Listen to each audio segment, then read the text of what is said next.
E anotando tudo para não esquecer de nada que eu quero perguntar para esse homem, porque é só uma vez na vida. Ah, isso sim, Bruna. Ai, mas eu acho que foi, até porque a gente vai ter colaborações. Gente, bom dia! Para quem está chegando, este sábado belíssimo, muito bem acompanhados, sejam muito bem-vindas e bem-vindos a mais um encontro do Som na Caixa, do nosso Clube da Belas Letras. Não sei se alguém aqui é novo no grupo, mas eu sou Bruna Paulin, sou jornalista, sou pesquisadora musical, sou a host dos podcasts e dos nossos encontros aqui do Som na Caixa. E hoje a gente está muitíssimo bem acompanhado de uma pessoa muito simpática, que já estava aqui batendo altos papos, fazendo a gente rir um monte, que é o Woodmansey, autor desta belíssima obra, edição desse mês do nosso clube.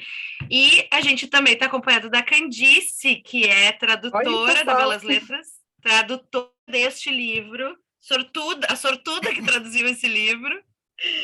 E a gente vai ter esse papo hoje.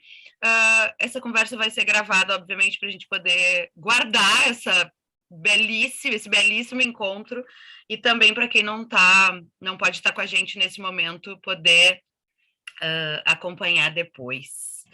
Então, Woody, you are very welcome. It's so nice to have you here today. It's my pleasure. It's nice to see your faces. A Candice vai traduzir, gente, eu não vou fazer as perguntas em inglês, eu vou fazer em português, e aí a Candice traduz para ele. A gente já combinou isso, mas para vocês saberem. E vocês, obviamente, podem mandar as perguntas de vocês ao longo do papo e contribuir. Woody, eu queria muito ouvir você falar sobre como surge o projeto do livro, se esse desejo de escrever essa história já era antigo, ou se ele surge mais recentemente, mais perto da edição mesmo. Contar um pouquinho de como nasce Spiders from Mars. Woody, Bruna is asking you how the idea to write this book came. When did you decide to tell your story and to publish this book? I didn't really think about doing it until about 5 years ago. I was looking on the internet, and there were about 10 books I found that were all written by other people about the period with the Spiders and Bowie, and a lot of them talked about in the studio and what we talked about. And I read a few of the clips, and it was like complete rubbish. People were just making it up. Yes. And it was starting to really get to me. I was going, I would never say that. David would never say that. That didn't happen. And then I thought, how could anybody know what happened? Because it was usually just 4 of us, you know, and a producer in a studio. So how could anybody know what happened? And then I found out from David that he was never going to write his own biography, and he wasn't going to do that. So I thought, I have to do it just to put the record straight. And I wanted to write it from a journey viewpoint of somebody who joined Bowie on his adventures into a bizarre world, what it would be like. I wanted to take somebody on that journey so they could experience what it was like for me, coming from the countryside in a farming area, getting into rock and roll, and then going up the ladder, as it were, and ended up with David Bowie playing, you know, Carnegie Hall, and famous people sitting in the audience, just loads of famous faces. So it was quite a journey. So I wanted to write it just to put the record straight, and just to get rid of all those other books. You know what I mean? Because they are rubbish. Woody, I will translate for those who can't understand, okay, very quickly, just a minute, okay? Então, o Woody está dizendo para nós que ele decidiu escrever o livro cerca de 5 anos atrás, porque tinha no mercado estava aparecendo muito livro sobre David Bowie, inclusive falando sobre detalhes do que acontecia dentro do estúdio, dizendo coisas, o Woody disse isso, o Mickey Ronson disse isso, o Bowie disse isso, e o Woody pegava trechos desses livros, ele lia, e ele dizia, não, mas a gente não falou isso, nada disso acontecendo dentro do estúdio, e ele diz, né, éramos nós 4, mais o produtor. Então, como que essas pessoas, outras pessoas que não tinham nada a ver com a banda, estavam tentando contar a história do Woody, do David Bowie daquele período, né? Ele disse, não, isso não está certo. Isso é um lixo, ele usa aquela palavra do inglês britânico, rubbish, né? É um lixo, né? É um lixo. Então, ele decidiu, não, eu acho que alguém que estava lá, que testemunhou, tem que contar essa história. E ele soube, né, que o próprio David disse que ele jamais escreveria sobre isso, né? Ele jamais escreveria, então ele disse, não, eu quero dar o meu testemunho, pegar e colocar as coisas como realmente elas aconteceram, e do ponto de vista de uma jornada, como foi a jornada de um rapaz que saiu da zona rural da Inglaterra, embarcar nesse trem do rock, né? Embarcar nessa jornada bizarra, louca com o David Bowie, né? Ele chegando, e então ele quis ser esse testemunho real de quem estava lá e presenciou os fatos. Thank you, Woody. Now, Thank you for that. Question. I understood every word. Portuguese sounds beautiful, doesn't it, Woody? It's pretty. It sounds really pretty and musical. It's good. I like it. Everybody says, Woody, that the Portuguese is like a Spanish, but with a French rhythm, you know? Maybe it's that. Yeah. It's nice. Okay. Bruna, manda ver. Woody, como foi recuperar essas memórias da época para o livro? Você tinha, por exemplo, memorabilia guardada? De alguma maneira tinha registro, diários, cartas? Ou foi simplesmente assim, parou tudo e vou reconstruir essa história só com a memória? Okay. Woody, Bruna is asking you, how was the process of collecting all those memories? If you had some notes or some notebooks, even letters or photographs, souvenirs from that time, memorabilia, how was the composition of the book? How did you collect all the information you need to put in words? Or if you just collect straight from your memories, how was that? It was both. I have a good memory, but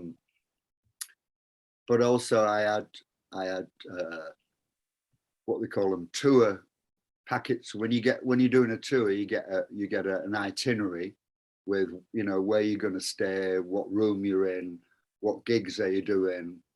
So every gig would have its own little itinerary. So I had all that, so I could put it all in date order, and just piece it all together as like a map.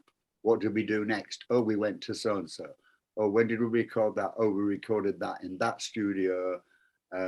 So I pieced it all together first. I mean, I knew most of it, but I wanted it to be correct. So I did that with my wife, and we just laid it all out. And then I just I had to tell it as the story in my head. I just then started, and she did all the. If I was typing it or on the computer, I would still be writing the first chapter. So June typed everything for you. Yeah. Great.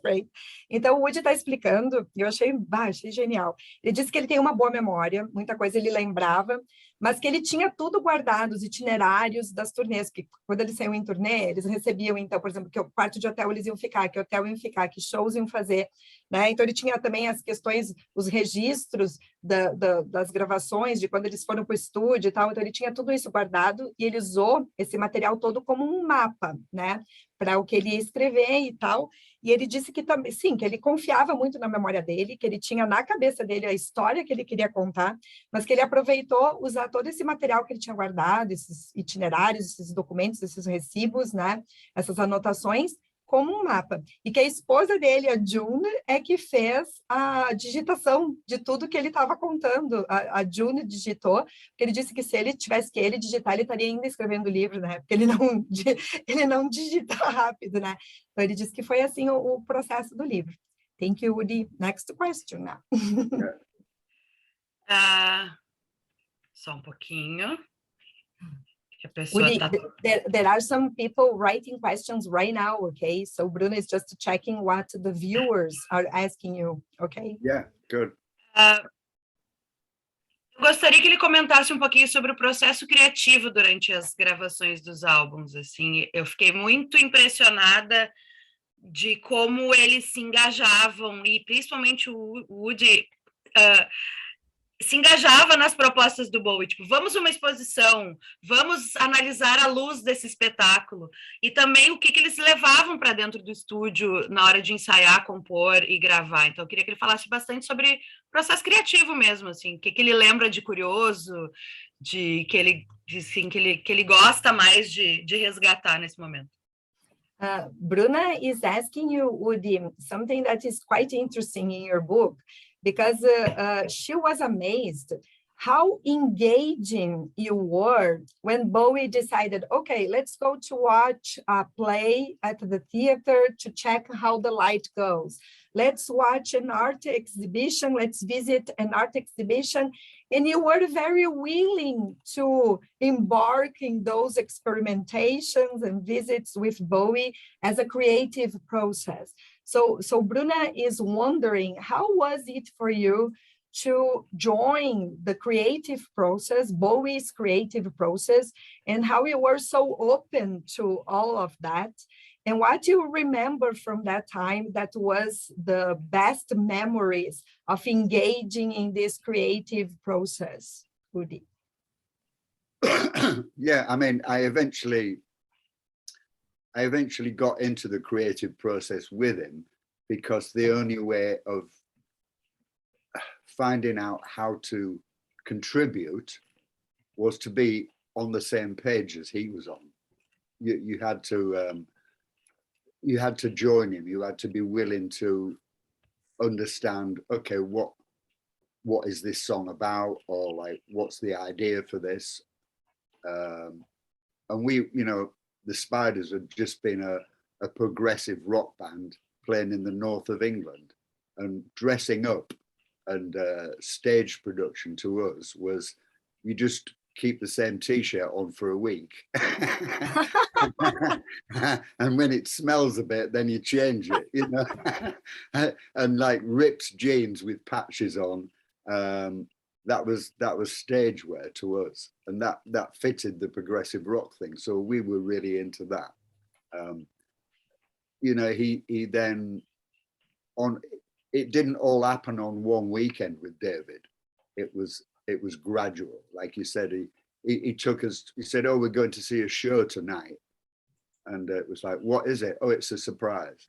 Okay. So we go to this big building in London, and we didn't know.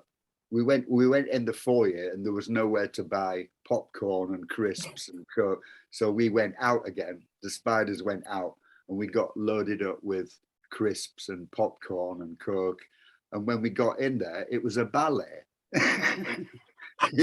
So this rock and roll band with Bowie, walk in, we sit down, and you squeeze in your bag of crisps, and it's and people are turning around going, shh, shh, shh, shh. Whoa, what? It's just crisps, And then we realized what is this? And Bowie said, it's a ballet. And we went, a ballet? So some of it was a surprise. And then we carefully put the crisps down on the floor and watched, I think it was the Nutcracker Suite. And we watched the lighting and the choreography, and what effect the pastel lighting had, and when it went all red. And he said, because I'm going to be asking you, when we put a show together, what color do you think we should use? What feels right sitting behind and watching it? So he just wanted us on the same page as he was on. Ok. Eu vou Woody, I'm going to translate, ok? Então, yeah. O Woody estava explicando que para contribuir com o Bowie, eles tinham que se certificar de estar na mesma página que ele, de ver as coisas da mesma forma que ele via. Então, para ele entender a ideia de uma canção, ou a ideia de como ele queria organizar o show, né? Então, o Bowie, eles tinham que acompanhar o Bowie para fazer essas coisas, né? E até o Woody diz que a banda, né, a Spiders from Mars, já tinha essa disposição de testar coisas diferentes, então eles usavam alguns figurinos e tal, e até no começo da fala o Woody diz, né, que quando eles começaram o Spiders from Mars, como uma banda de rock progressivo, então, às vezes eles tinham aquele figurino e era a mesma camisa, e eles usavam aquela mesma camisa vários dias, e só trocavam quando começava a feder mesmo, né? Porque eles não tinham muitos recursos para ter muito figurino. E aí, quando eles começaram, então, né, a trabalhar com o Bowie, então eles tinham essa questão, que eles tinham que se certificar de estar na mesma página que o Bowie, de ver as coisas do ponto de vista dele, e às vezes o Bowie, então, dizia, ó, nós vamos em tal lugar, mas ele dizia, é uma surpresa. Ele não revelava qual que era o programa, qual que era o show, qual que era o que eles iam participar. E aí o Woody conta que uma vez, né, então ele saiu, o Bowie com a banda, e eles foram nesse lugar, quando eles entraram no teatro, tem o foyer, né, eles foram lá, né, os guri da banda compraram salgadinho, compraram doces, né, coisas crocantes. Todos os lanches barulhentos todos que os tinha. lanches, como se fosse para ir num cinema, né? Eles disseram, vamos comprar comidinha, né? E eles entraram no teatro, sentaram e era um balé clássico, né? E aí eles começaram a comer e começou a fazer barulho e a plateia, né? E o Bowie sentado lá com eles, e aí eles se questionaram, tá, mas estamos fazendo o que aqui? Aí o Bowie disse, olha, quando a gente começar a montar um show, eu quero que vocês tenham uma noção do ponto de vista da plateia. Como a plateia vai enxergar o nosso show? Eu vou perguntar para vocês, que cor vocês gostaram mais? Que transição de luz vocês gostaram mais? E vocês vão ter que saber me dar essas opiniões, me dizer essas coisas, né? Então, essa é a história que o Woody conta, né, de se engajar nesse processo criativo do David Bowie. Ok, Woody, next question. Woody, a gente tem hoje aqui a participação de uma pessoa que gravou uma versão de uma música que você trabalhou e viu nascer. O Teddy Correia é músico aqui no Brasil e no final dos anos 80, me corrige, Teddy, se eu disser alguma bobagem, fez uma versão de Starman, que fez muito sucesso aqui no Brasil e que foi porta de entrada para a música do Bowie para muita gente, inclusive para mim. E, Teddy, muito bom te ter aqui, bom dia. Tu tem uma pergunta para o Woody, então, por favor, faça tu mesmo. Muito legal poder Bruna, fazer esse encontro. I'm just gonna introduce to Woody. Woody, Bruna is saying that now we have the honor to have here with us a very important singer and composer here in Brazil, Teddy Correia, from the band Nenhum de Nós. This band in the 80s, they recorded a version of Starman here in Brazil, and it was a hit. It was like #1 in the charts. And for many people, this version was the way they knew David Bowie and his work for the first time. This song introduced to the David Bowie's music for a lot of people because of this version of Starman by the band, by Teddy's band. So now Teddy is going to talk to you, okay, Udi? Wow. Hi, Udi. Hi. Nice to meet you. Nice to meet you, son. Thank you for doing Starman. Bom, vou falar em português primeiro, para depois traduzir, né? Em português first. Eu quero dizer que a música, o Starman, foi a música mais tocada no Brasil no ano de 1989. E no ano seguinte, o Bowie veio ao Brasil e num concerto que ele fez no estádio do Morumbi, ele saudou as pessoas e disse, agora vocês podem cantar essa música em português, porque eu sei que vocês estão acostumados a cantar assim. De uma certa maneira. Tu estava lá, Teddy. It's nice to be nice. Yeah. Woody, Teddy is telling a story that Starman here in Brazil, in their version in Portuguese, was the #1 here in Brazil in 1989. Wow. And the next year, Bowie came to Brazil and played in a huge football stadium here in Brazil, huge football stadium. And before he started singing Starman, he told the audience, hey guys, I know this song is popular here in Portuguese, so you can sing with me in Portuguese, sing along in Portuguese, and it's gonna be huge. Teddy, now He blessed our version. he blessed their version. He was very honored to be so popular here in Brazil. Brilliant. Eu queria, antes da pergunta, prometo que não vou me delongar, eu só queria dizer ao Woody que não é uma transcrição da letra original. E nós, como fãs do Bowie, a gente escreveu o 3º capítulo da história do Major Tom. Woody, Teddy is telling you that our lyrics in Portuguese, his lyrics in Portuguese, they're not exactly the same story of the version in the original version. What they did was writing the 3rd chapter of the story of Major Tom, as it was a 3rd chapter. That's it. Teddy is just informing you. Oh, wow. Wow. It's a version, not a translation. Yeah, yeah. Bom, então a pergunta é a seguinte: eu gostaria de saber, e gostaria de ser uma mosca para assistir isso naquela época, voando, eu gostaria de saber em qual estágio o Bowie trazia as canções, voz e violão, ainda melodia por construir, ou alguma coisa assim inacabada, ou ele trazia ela bem resolvida, voz e violão, e como a banda abordava. Quem que era o primeiro que metia a mão para fazer os arranjos? Okay, Woody, it's a very interesting question about the studio, okay?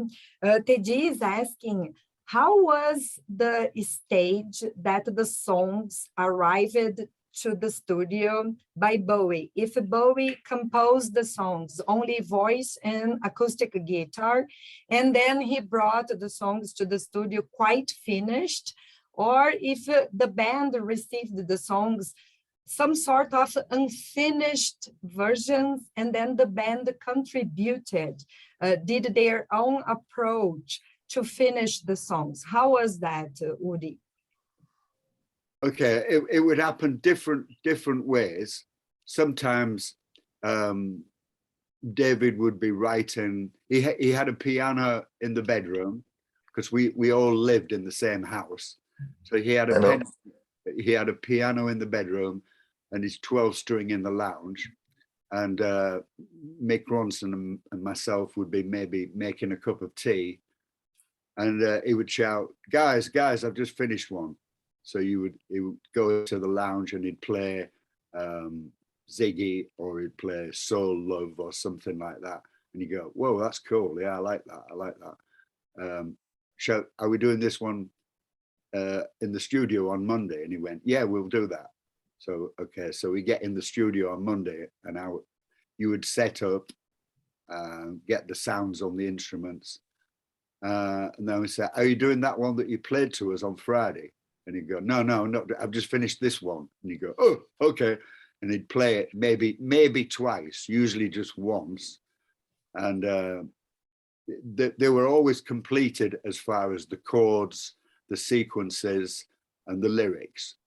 So you could, but you had to quickly figure out what's the intro to the song, where does the vocal start, when should I come in, what should I play, what's in the middle, what happens at the end, is it on a chorus, is there a middle section? You had to do that in about 5 minutes. So the spiders would be going, what's the ending? Does it end on chorus? Does it? Do I need to be on cymbal? Okay. And then David would just go to Ken Scott, who was co-production. He would say, "Is it rolling, Ken?"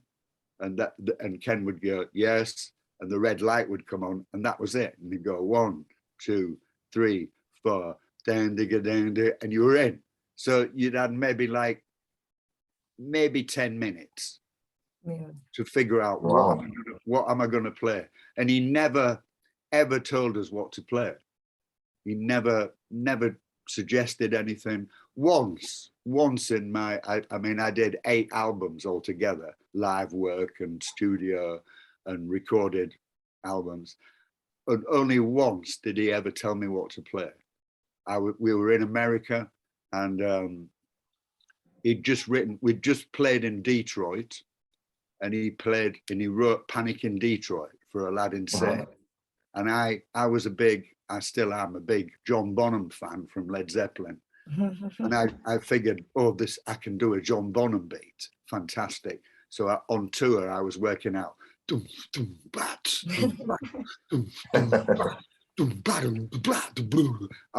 had it really worked out.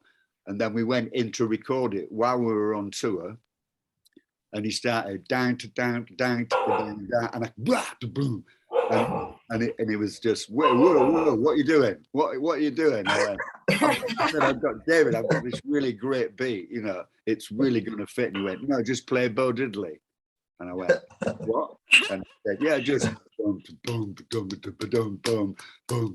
I was like, inside I was going, oh no, I really want to play this beat. Oh no, he's wrong. He's really wrong, So he said, all right, we counted it in 1, 2, bum, and I started boom,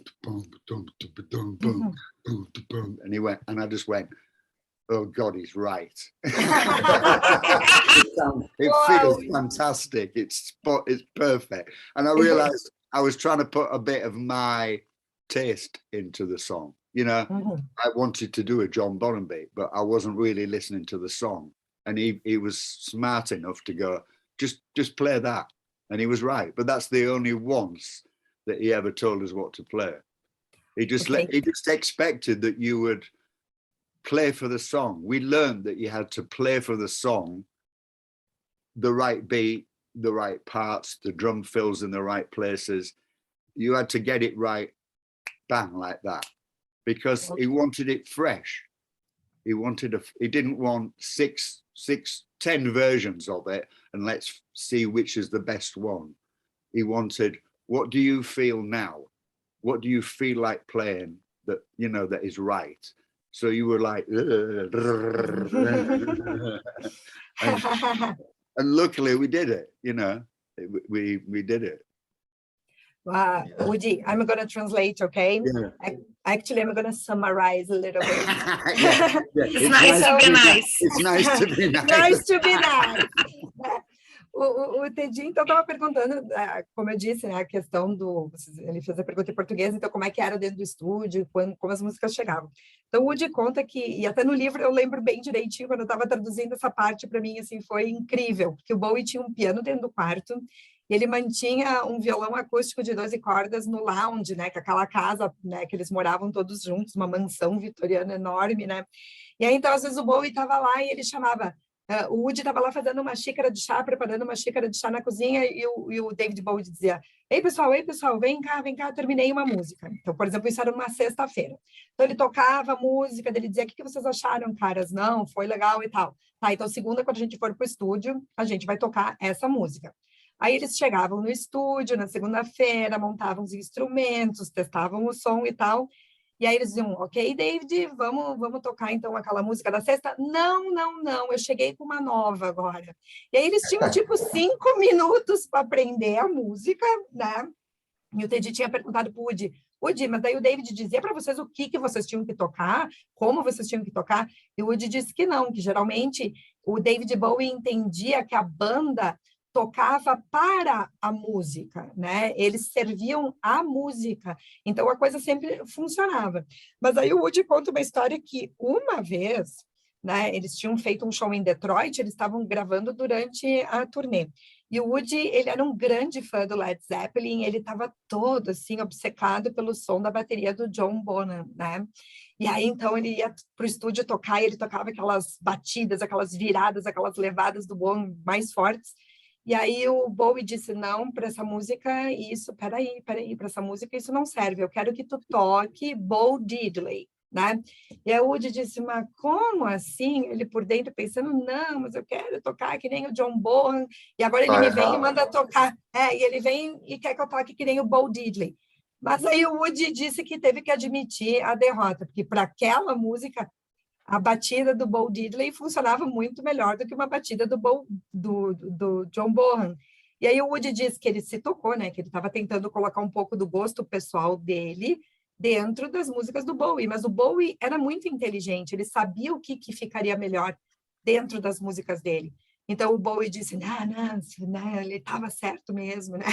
Ele tinha razão, para essa música tinha que tocar como o Bo Diddley. E aí ele diz, né, que os instrumentos todos acabavam se encaixando nas músicas do Bowie, nas composições dele, porque a banda tinha essa consciência de tocar para a música, servir à música e não o contrário. Uri, that's it. I talk too much, Uri. Edito, quer fazer mais alguma pergunta?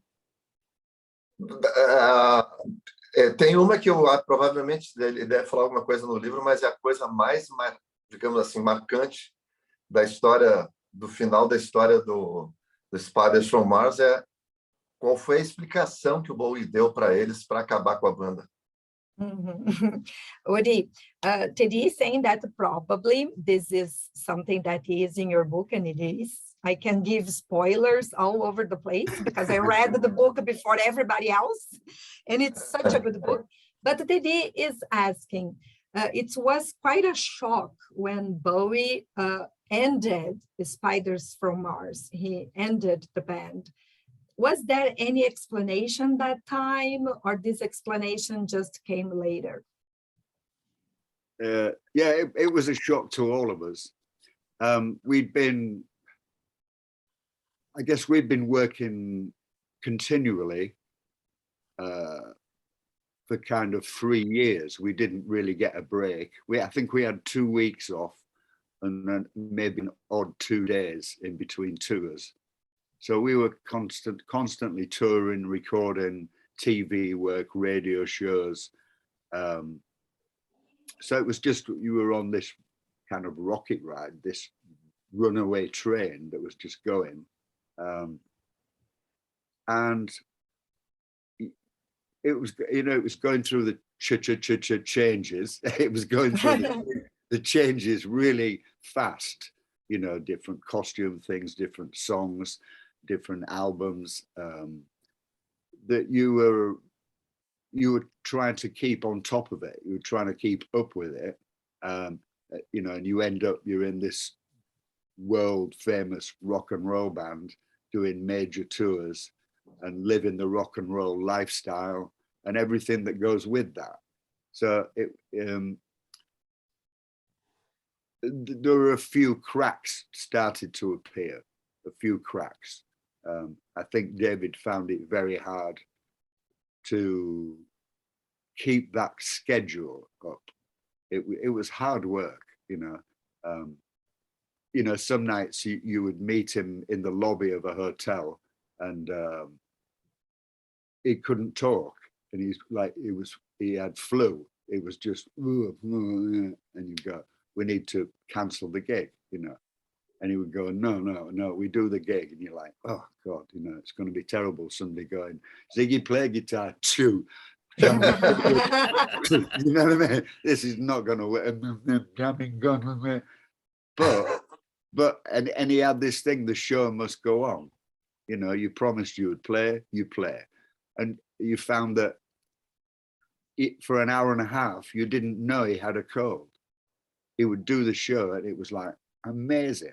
And then he would come off the stage. This happened a few times and he would collapse, and they'd get doctors in and they'd inject him with vitamin, whatever they did just to get him back to normal. So I was observing that it was hard for him. So when he announced this is the last show we'll ever do, it was like, okay, is that because health-wise he can't take it? Has he had enough of being in a rock and roll band? Is it just the end of Ziggy? Is it just a promotional stunt? Because he did that a lot. He would just come out and say something and you went, what? And then a day later, oh no, I didn't mean that. So we got used to that way of thinking. You no longer, if he wanted to do a wild idea and you thought, okay, that's a bit out there, then if we went, no, we don't, we would probably end up trying the idea out, or maybe even doing it, maybe.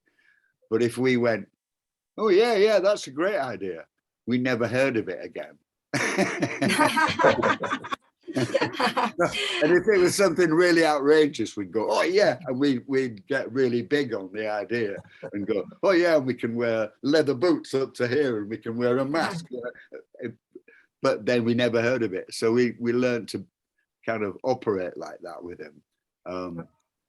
So in the end, when he announced it, we didn't know if he actually meant it or why he was doing that.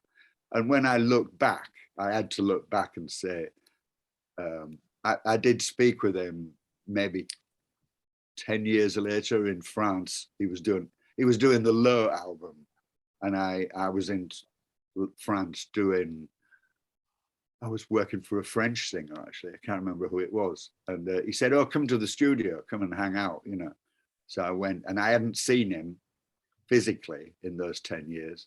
And we went into a room on our own and just chatted through the whole thing, you know. And he said, yeah, I was having a hard time. And it was, I kind of got that either he killed Ziggy off or Ziggy would probably kill him off. He was having a hard time taking the creation off after a gig. Whereas on the early tours, he'd been able to do that. You'd come off stage and we were just a gang of mates, and you'd get in a limousine like a gang and have a good laugh and go clubbing and partying. And it was dancing, whatever it was. And it was just mates, you know. When Ziggy took over, he would come off stage and he was still, you know, it was still like Ziggy in the taxi, you know what I mean? And you'd talk to him and he would just look at you and he wouldn't Woody, answer. I'm gonna translate, okay? Yeah, that's a lot. Yeah. No, but I will try. Então, o Woody estava dizendo que o que ele acha que aconteceu, né? Porque eles estavam já fazia uns 3, 4 anos, né, numa coisa louca de entrar no estúdio, sair em turnê, participar de programas de televisão, de rádio. Então, eles estavam trabalhando sem parar, né? O David Bowie e a banda, e isso aí estava começando a cobrar o seu preço, né? E aí o Ziggy até estava dizendo que o que acontecia? Até ele brincou, ele acha que quando chegou no Ziggy Stardust, o que houve foram changes, né? Mudanças, né? Porque o próprio David Bowie estava num estado assim tão de cansaço, de trabalhar demais, que ele chegava, por exemplo, às vezes se apresentar gripado, e ninguém da banda sabia que ele estava doente. Então, até ele diz, né, Ziggy play guitar, e dava um espirro, né? Mas o show devia continuar. E não foi uma vez só, algumas vezes o Bowie, quando terminava o show, ele se dedicava tanto, e ele já estava com o corpo tão desgastado, que ele simplesmente desmaiava, quando ele apagava quando acabava o show. E até o Woody disse que ele começou a ficar preocupado, que na época do Ziggy Stardust, às vezes eles se encontravam no lobby dos hotéis, né? E o Bowie ainda estava meio apagado, meio desanimado, estava meio fora do ar mesmo, conversava com ele, ele não respondia direito. Então, dava para ver que isso aí estava esgotando com ele. Então, ele acha, uma das teorias que o Woody tem é que ou ele matava o Ziggy Stardust, ou o Ziggy Stardust mataria o Bowie naquela época, né? Então, ele acha que realmente aconteceu isso aí, né? Esse trabalhar sem parar, esse ritmo alucinante de turnê, era como um trem desgovernado, assim. Então, ele acha que a decisão do Bowie, né? Quando ele chegou lá naquele último show que ele disse, né? Que o Ziggy Stardust ia morrer, que ia acabar. O pessoal da banda, na verdade, ficou em choque, porque daí podia ser várias coisas. Podia ser só um golpe publicitário, né? Porque o Bowie tinha dessas coisas, né? De às vezes fazer um golpe publicitário, e ele nem avisava a banda, e depois no dia seguinte ele dizia, não é nada disso, né? Ou se ele estava fazendo algum experimento, de novo, alguma criação artística, né? Então, eles ficaram bem atordoados, né? Porque eles não sabiam exatamente o que estava passando na cabeça do Bowie. E aí o Woody conta que 10 anos depois disso, né? 10 anos depois desse show em que ele anunciou a morte do Ziggy Stardust, o Woody estava trabalhando na França e o Bowie estava em turnê lá, e eles combinaram de se encontrar e conversar, né? E diz que daí foi a primeira vez que eles se encontraram pessoalmente, depois do fim da Spiders from Mars, e foi uma conversa muito boa.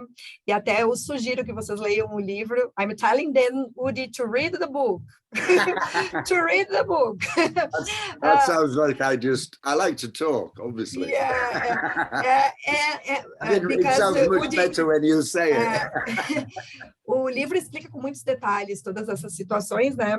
E aí o Bowie explicou para ele que realmente foi essa teoria do Woody estava certa, que o Ziggy Stardust se tornou uma coisa tão imensa, né? E aí o Woody explica que nos 2 primeiros álbuns, né? As 2 primeiras turnês, The Man Who Sold the World e o Hunky Dory, o clima era mais ameno, era mais leve, eles viajavam de limusine juntos, eles iam para os bares, para as festas, todo mundo juntos.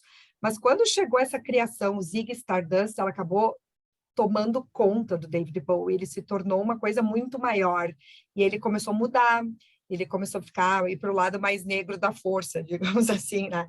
Mas o Woody disse que depois dessa conversa aí tudo ficou resolvido, e como eu disse, leiam um livro, né, pessoal, porque senão eu vou largar spoiler aqui, a Belas Letras vai me demitir depois. Woody, I'm telling them that the publisher is gonna fire me if I tell too many details of the book. You should read it.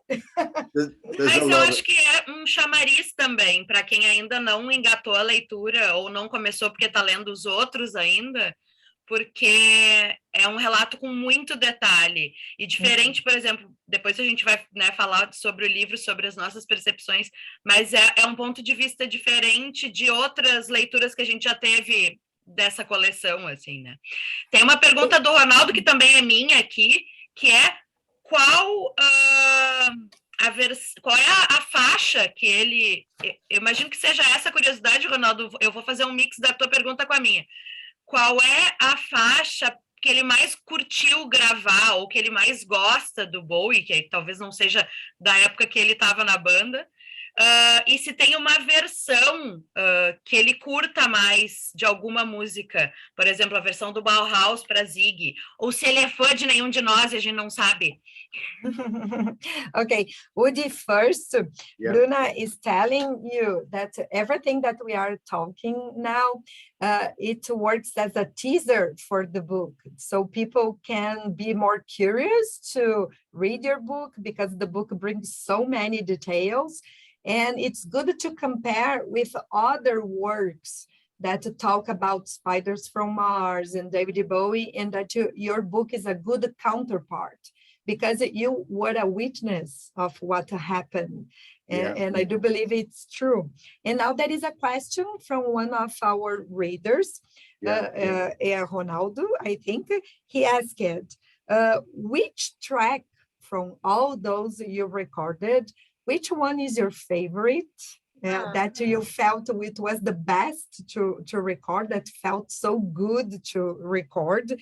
And if there is any version, any cover that you liked, any artist that did a version of Bowie songs from your time that you thought, oh, that version is good. And if you knew about Nenhum de Nós and this version in Portuguese of Starman. Well, favorite tracks is really hard,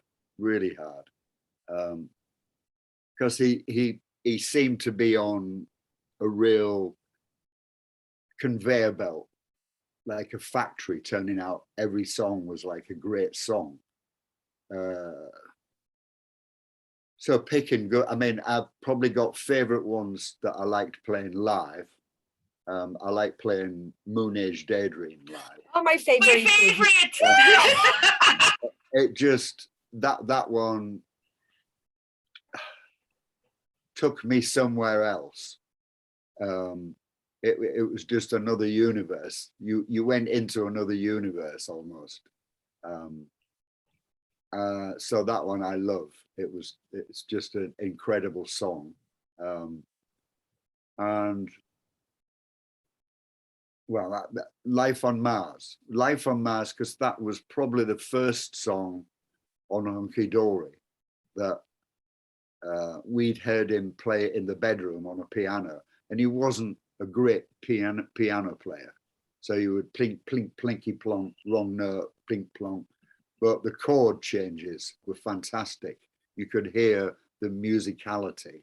And then you'd hear, you know, Mickey Mouse has grown up a cow. And you were like, what? What did he just say? Mickey Mouse has grown up a cow. Okay, that's weird. You know, from Ibiza to the Norfolk Broads, Britannia is the life of, whoa.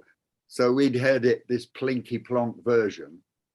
And then, okay, we're going in to record it. We got Rick Wakeman, who was led, Wow. yes, who was a top session player in London at the time. He played with everybody, classical. And David said to him, just treat it like a piano piece.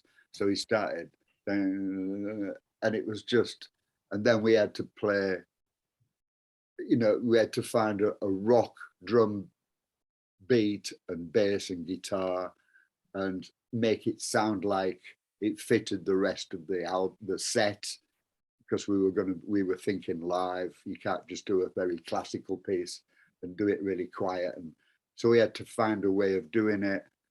We did 2 versions of it, that's all.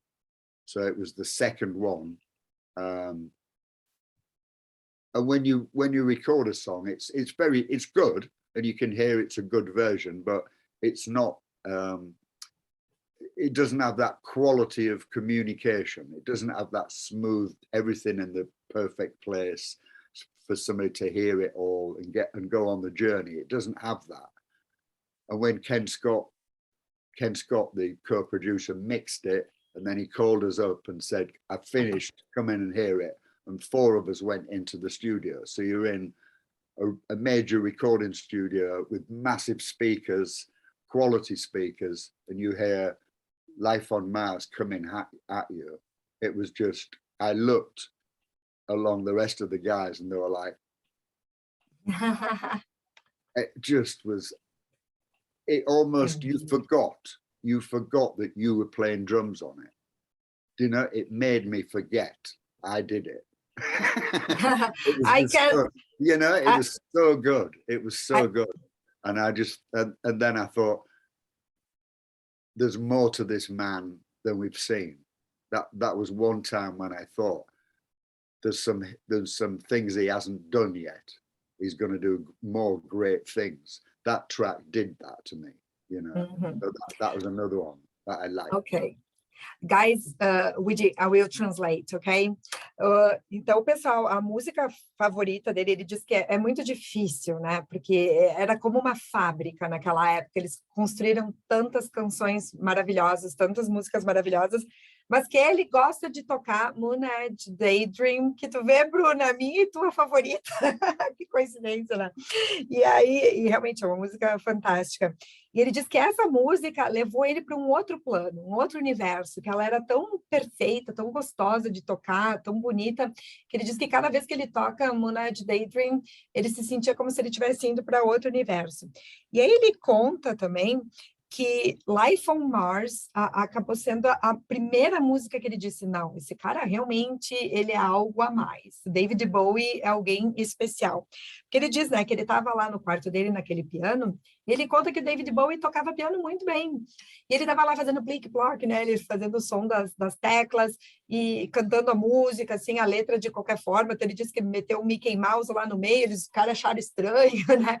Mas que ele disse, não, é bem bonita essa música. E aí, quando eles foram para o estúdio, gente, adivinha quem que toca nessa faixa, né? Rick Wakeman é o pianista dessa faixa na versão de estúdio, e ele disse que ficou uma coisa belíssima, né? Porque o Rick Wakeman já era um pianista, assim, super conhecido e respeitado, um músico de estúdio, e não só de rock, mas de música clássica também. E aí o David Bowie só disse para o Rick Wakeman assim, ó, tu aborda essa música, tu trata essa música como se fosse uma peça para piano, né? Nessa versão de estúdio.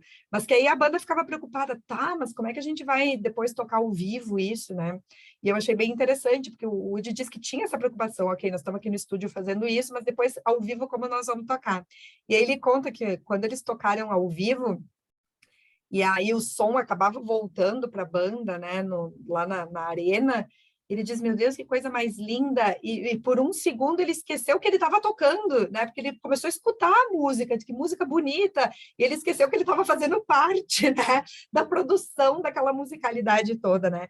Então ele citou essas duas faixas, né? Ele citou Moonage Daydream e Life on Mars. Woody, and what about the covers, other artists that maybe you were very impacted? Oh, these guys are good and they did good to our songs. Any artists? I remember the Bauhaus doing Ziggy Stardust. And when I first heard it on the radio, I just went, that's basically us. Good.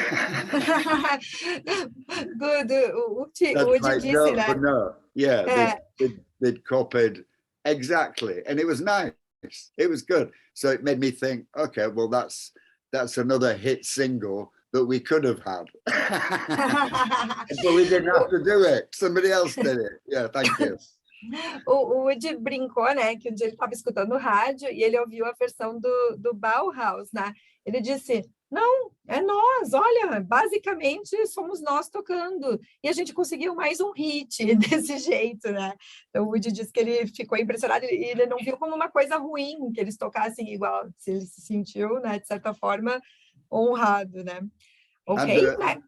And the Nirvana doing The Man Who Sold the World. Oh, yeah. I thought that was just, you know, it wasn't a worked out version. It was just, they obviously liked the song and they just did it Nirvana style, you know. And I thought, oh, that's really cool, you know. Yeah. People would ask David, you know, why did you do a Nirvana song? Oh, that's great, Woody. I wrote that.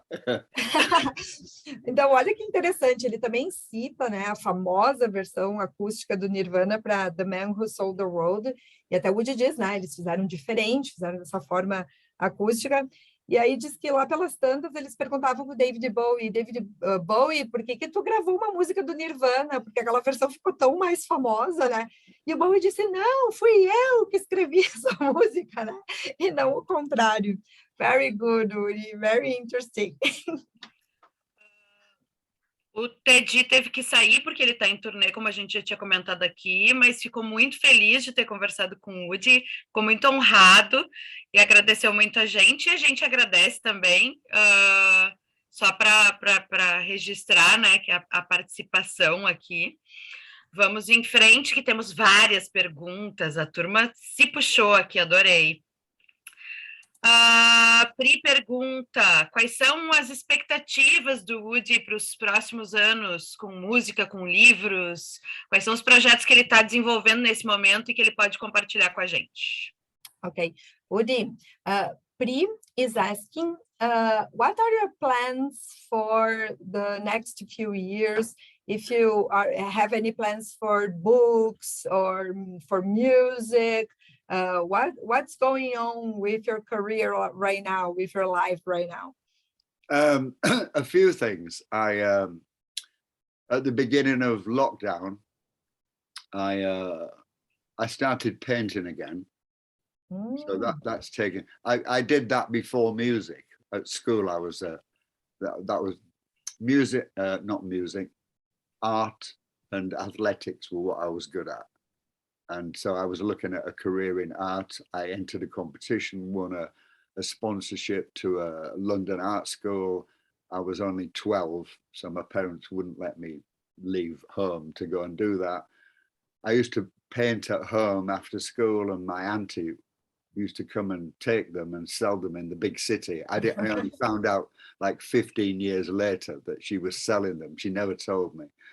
But then when music came along and knocked that out, I only, maybe every 4 Christmases, I would get the easel out and paint for maybe 2 weeks in between tours or sessions.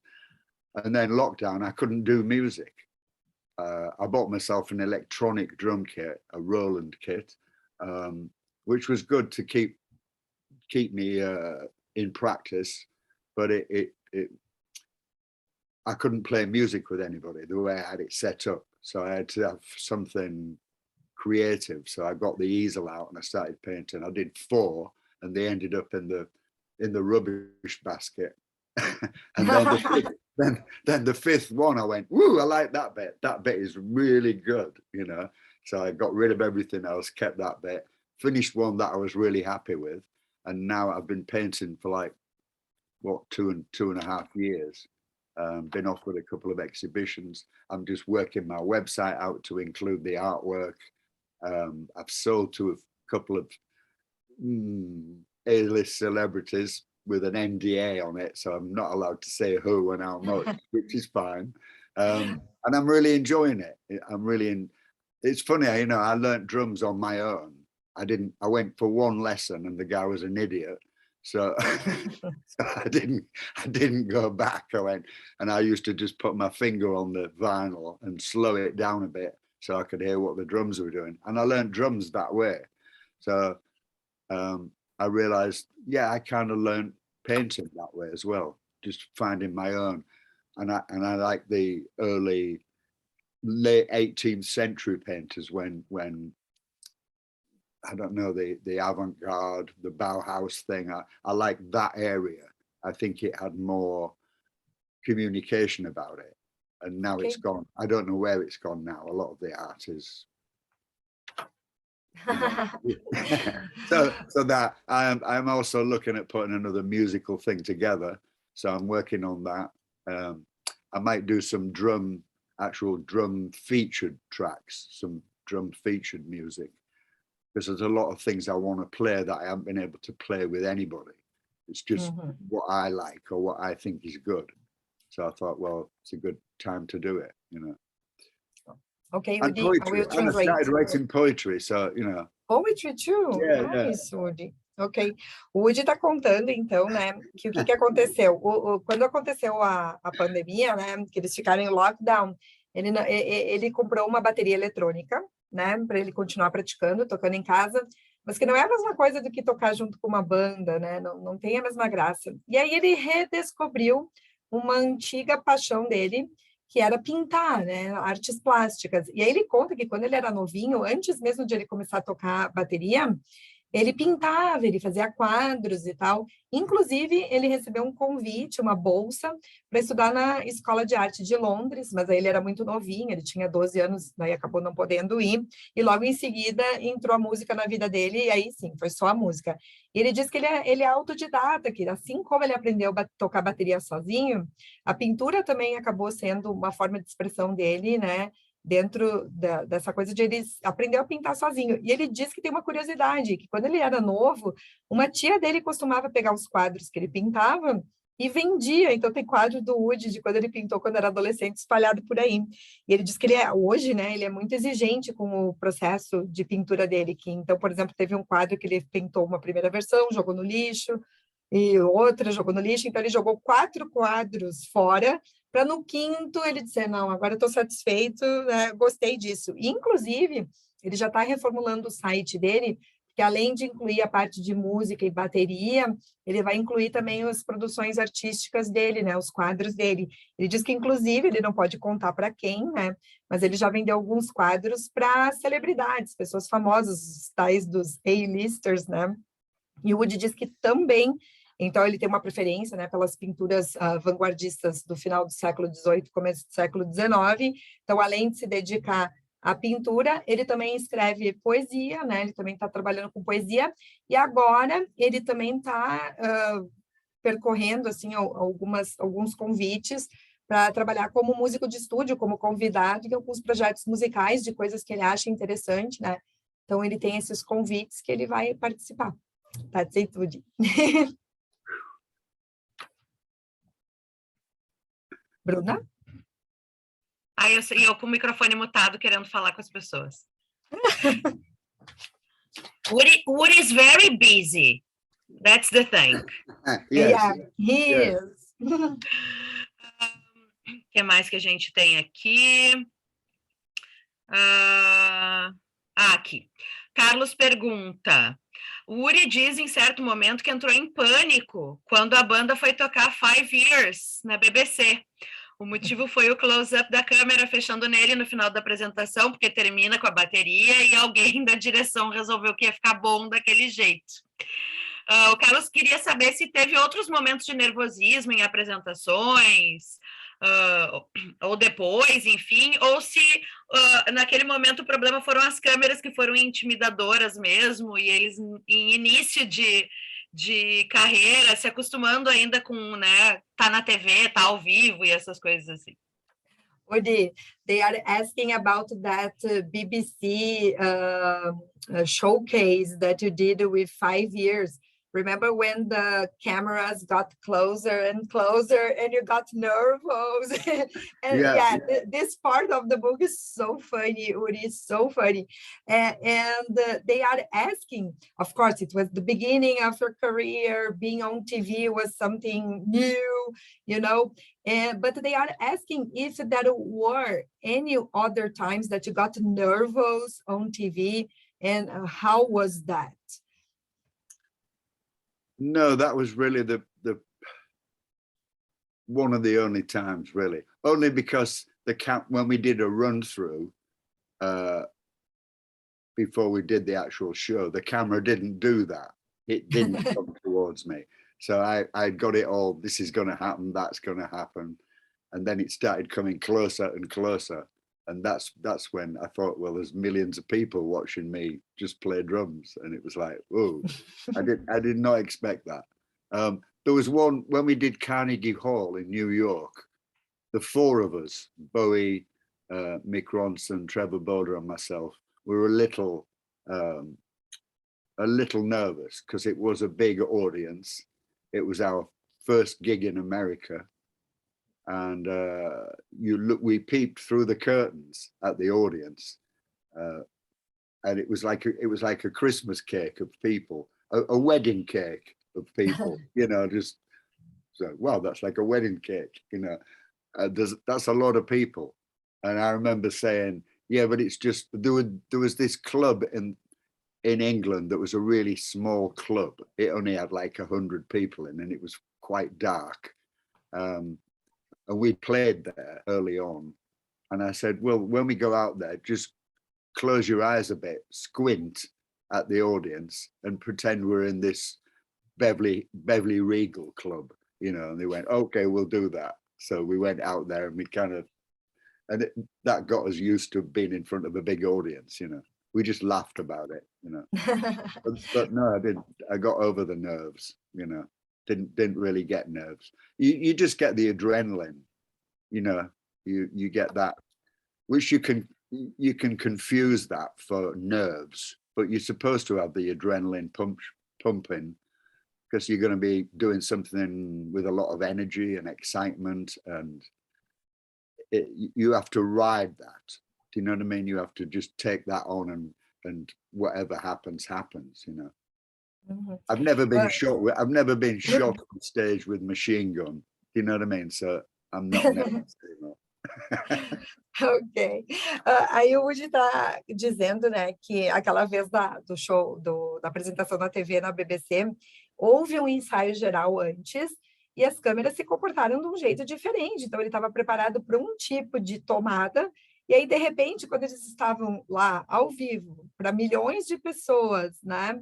E a câmera foi se aproximando, aí ele ficou nervoso, porque, além de tudo, era uma coisa que era diferente do ensaio geral. Ele disse que uma vez que ele lembra que ele, a banda e o próprio Bowie ficaram muito ansiosos, muito nervosos, foi o primeiro show nos Estados Unidos, no Carnegie Hall, em Nova York. Ele disse que eles estavam muito, né, nervosos.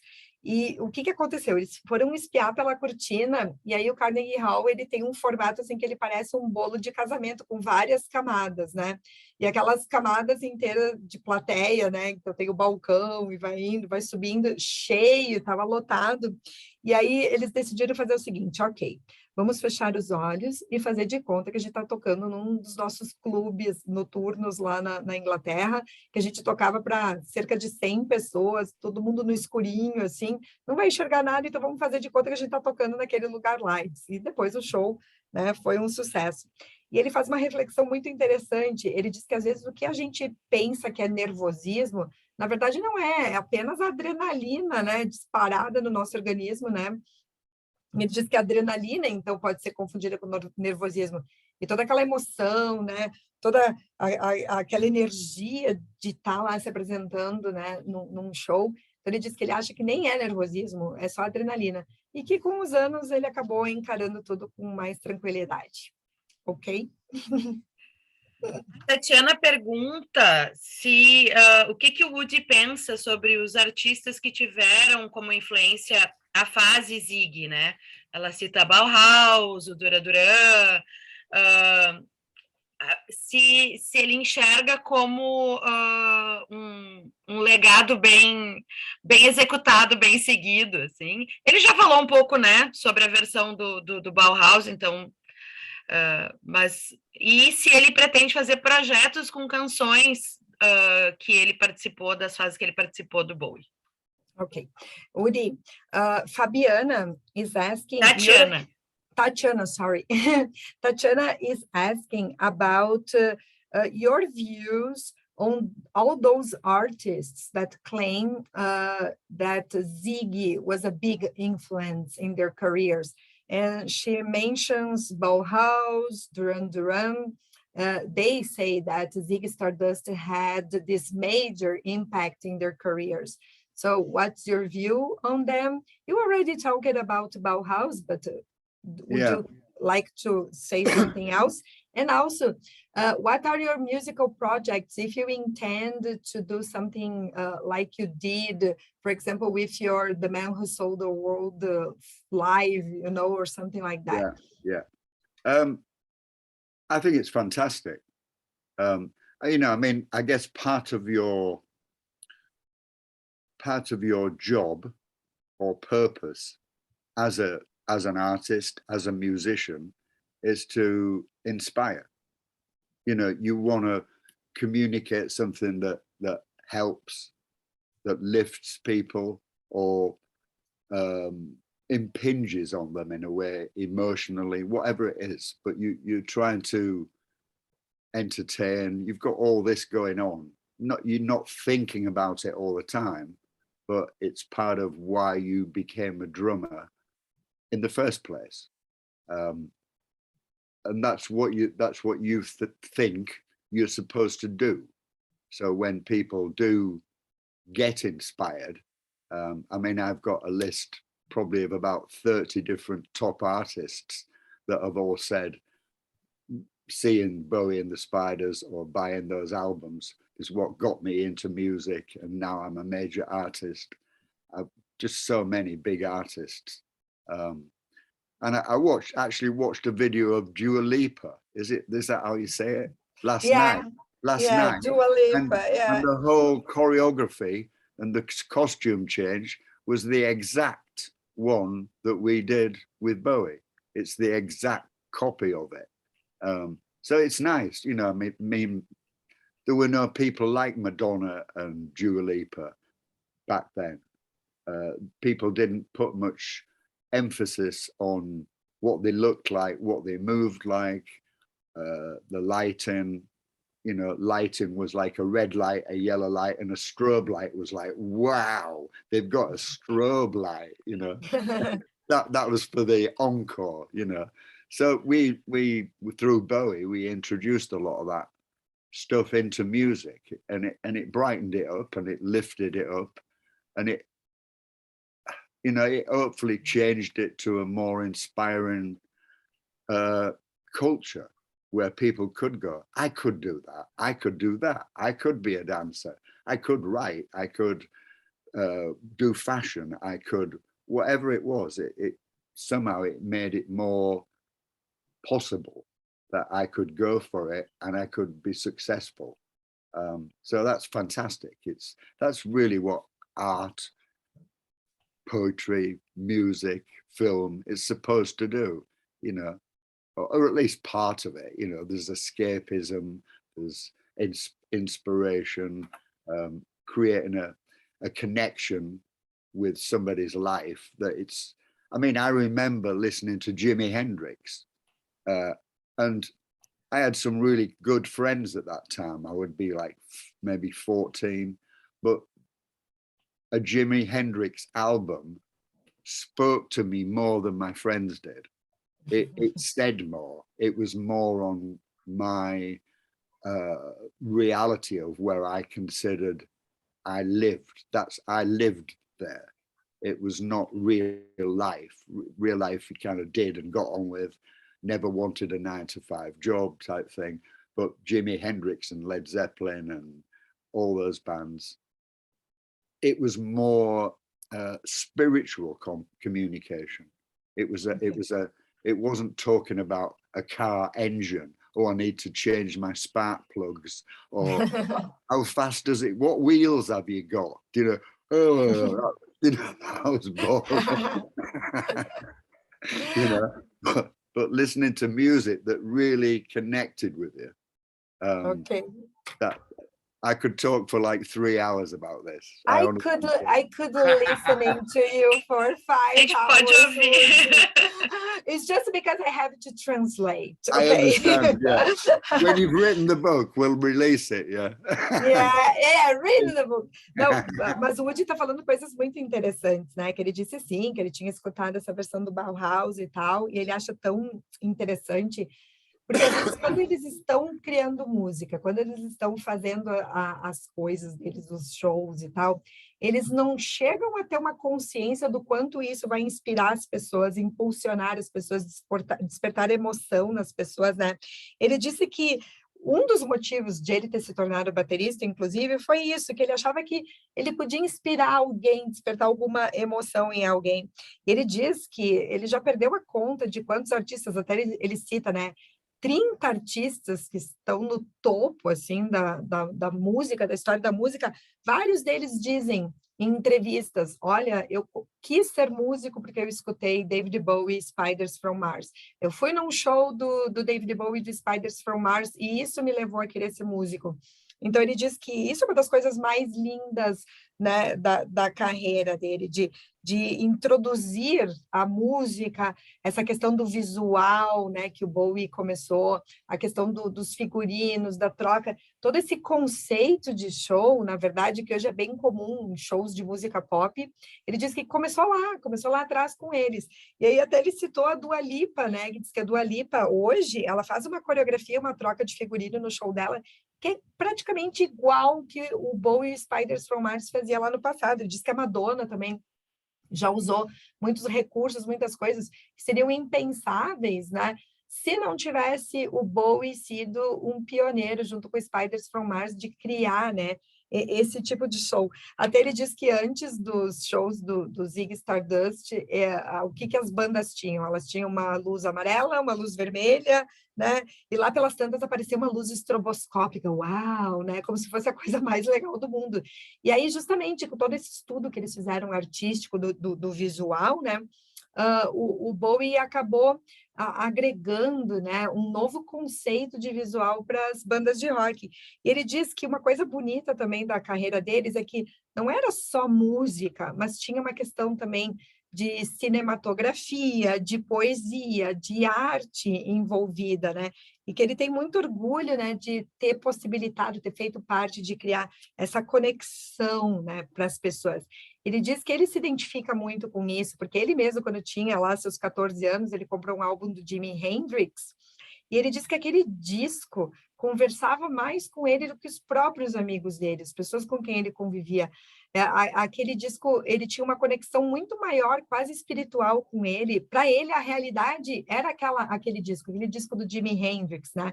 Enquanto os amigos dele ficavam falando de motor de carro, qual que é o motor que tem teu carro e tal, ele não se interessava por isso.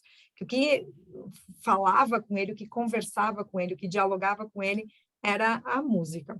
That's it, Woody. Good.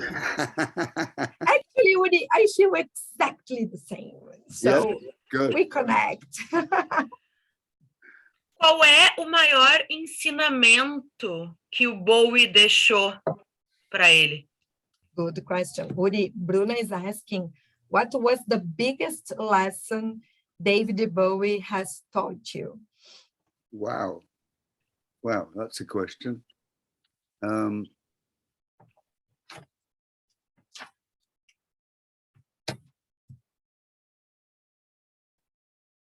I think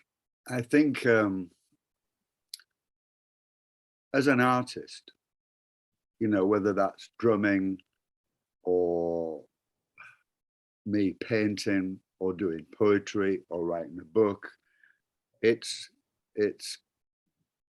got to be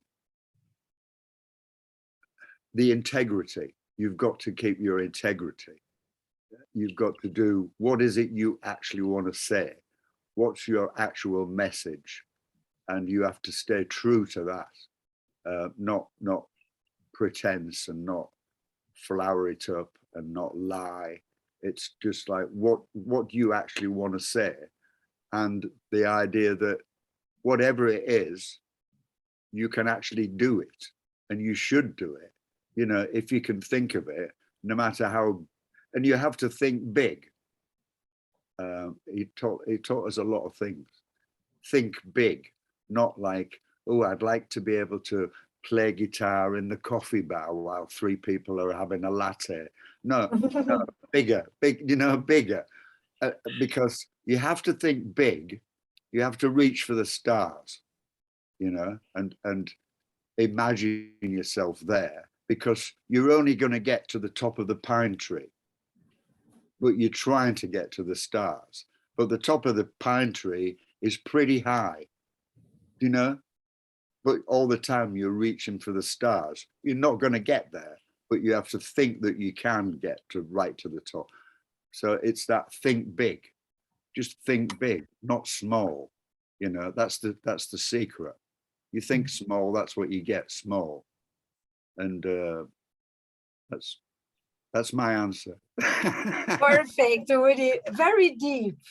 Aí, o Woody acabou de dar uma lição de vida para nós, né? Então, ele ficou pensando e ele disse que a maior lição, como artista, como pintor, como baterista, como poeta, como escritor, que ele é, né? Hoje, a maior lição de Bowie é sobre integridade artística. O que você realmente quer dizer? Que tem que ser verdadeiro a isso que você quer dizer, não ficar fingindo, não tentar ser outra pessoa. A ideia, seja lá qual for, essa ideia deve ser verdadeira, deve ter uma verdade nela. E, além disso, o Woody diz, né, que a pessoa tem que pensar grande, né? Não é para pensar pequeno. Ele diz, não, para que pensar, tá, vou tocar violão, vou fazer música e ficar tocando aí minha guitarra enquanto as pessoas tomam aí o seu café com leite, né? Não é isso. Tem que pensar grande, porque quem pensa pequeno vai acabar recebendo pequeno, quem pensa grande vai acabar, talvez, alcançando as estrelas. Ele diz, né, que até existe um teto, a gente olha e vê um teto, mas não tem que ver o teto, tem que ver o que está além daquele teto, tem que mirar as estrelas. Ele acha que essa foi a maior lição do Bowie, né? Pensar grande e a questão da integridade artística. That's it, Woody. Bruna? Eu chorei. Bruna is saying she's crying. I got emotion, Woody.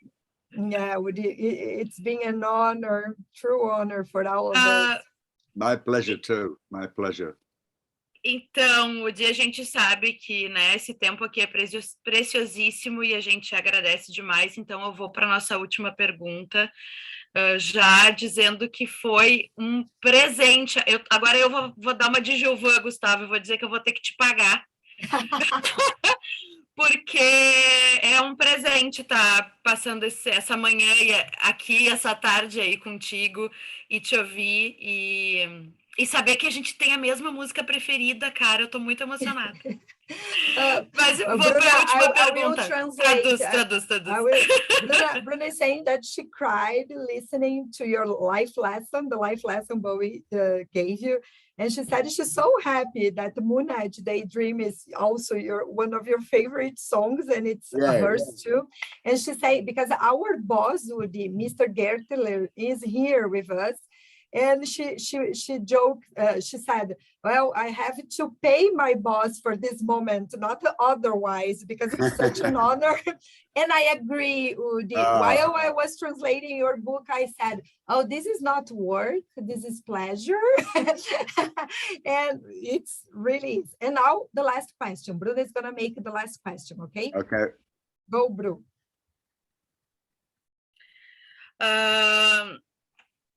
a gente queria te ouvir falando um pouquinho sobre um momento que deve ser bem emocionante para ti, porque, né, lendo já sobre a última ligação, a última conversa, né, com o Bowie. E é curioso porque a tua história começa com uma ligação e o último encontro de vocês é por telefone. Então, como é que tu te sente de ter sido uma das últimas pessoas a ter falado com ele? Como é que foi esse momento para ti? O que tu pode contar para a gente dessa conversa? E se tem alguma coisa que tu gostaria de ter dito e que acabou não rolando dizer para ele? Bruna is asking us, of course, this is a very emotional part of your book, that last phone call when you were on stage, that Bowie and you guys, you talked on the phone. And she says, well, it's interesting. The last conversation, the last time you heard of Bowie was by phone. And your first conversation with Bowie, the very first conversation was by phone too. Yes. And how was that for you? And also, if there is something you would like to have said, have told Bowie, and you couldn't do it, what was it?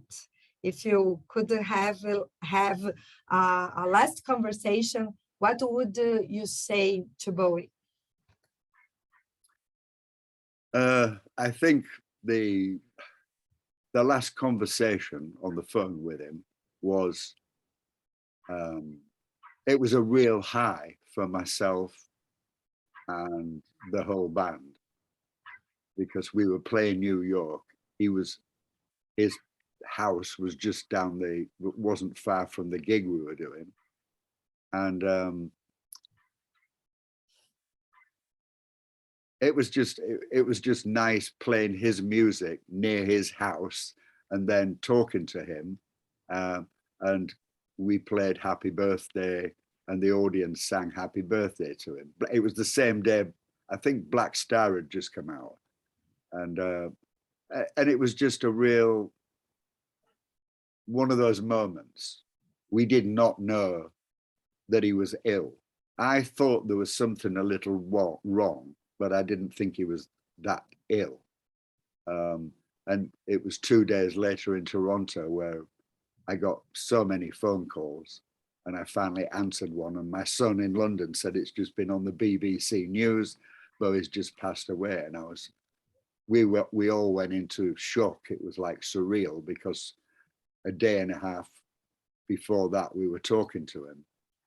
So it was, and then we followed his example of the show must go on, and we had another 12 shows across America to do, and it was like a Dali movie. It was just surreal. It was so hard to play some of the songs.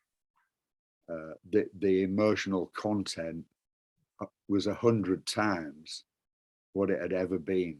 I was in tears playing some of the songs. But the audience, you would see like 10 rows of tissues, people crying and hugging, and it was like I had to get really angry and shout at the audience. This is not a swear, and this is not a funeral. This is a celebration, you know. And they said it helps us get through the news of his passing by listening to his music. It helped. So I'm glad we did that. If I could say something to him now, I would just say, I guess, thank you for being David Bowie. You know, just that. Ok. Guys, então vamos lá. O Woody disse, né, que aquela última conversa foi no palco em Nova York, e até lembro, né, do livro, o Woody estava em turnê com uma banda que estava tocando The Man Who Sold the World na íntegra, que foi um álbum que nunca foi tocado na íntegra, e eles estavam fazendo esses shows, E era aniversário do David Bowie, eles ligaram para dar feliz aniversário, e todo o público que estava lá assistindo cantou parabéns a você, para o David Bowie, ele agradeceu. Até esse trecho no livro está bem detalhado, é uma parte realmente, é um capítulo muito emocionante do livro do Woody. E ele disse que ele ficou muito feliz, né, porque foi lindo, todo mundo cantando parabéns. E 2 dias depois, eles estavam já em Toronto, né? Já tinham saído de Nova York, e o Woody recebeu uma ligação do filho dele dizendo: pai, tu viu que o David Bowie morreu?